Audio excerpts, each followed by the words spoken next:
দিনহাটার থানার দিঘিতে ছট পুজো করতে গিয়ে ছটব্রতীদের যাতে কোনো রকম অসুবিধা না হয় তার জন্য পুরসভার পক্ষ থেকে দিঘির জল কমানো থেকে শুরু করে সব রকম ব্যবস্থা নেওয়া হয়েছে।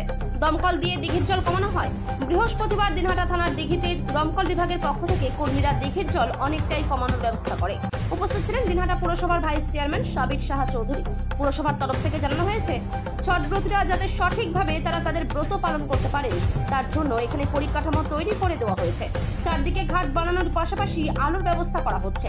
ভাইস চেয়ারম্যান সাবির সাহা চৌধুরী জানিয়েছে এবছর থানার দিঘিতে জল বেশি থাকায় ছটব্রতীরা সমস্যার মধ্যে পড়তে পারেন। সে কথা মাথায় রেখে দমকল কর্মীদের নিয়ে এসে দিঘির জল কমানো হলো যাতে ছটব্রতীদের সমস্যায় পড়তে না হয়। আমাদের প্রত্যেক বছরের ন্যায় এই বছরও আমরা দিনহাটা পৌরসভার পক্ষ থেকে এখানে ছট মায়ের যে পুজো সেটার অ্যারেঞ্জমেন্ট করছি এবং আমাদের মাননীয় মন্ত্রী উদয়ন গুহ মহাশয় তিনিও প্রতিনিয়ত খবর রাখছেন এবং তার নির্দেশে আজকে যেহেতু জলটা একটু বেশি আছে যাতে যেসব ভক্তবৃন্দরা জলে নামবে তাদের যাতে কোনো রিস্ক না থাকে তাই জলটাকে আমরা একটু কমিয়ে দিচ্ছি যাতে কারো কোনো অসুবিধা না হয়। আজকে দিনহাটা ফায়ার ব্রিগেড আমাদেরকে সহযোগিতা করছে এই জল বের করতে।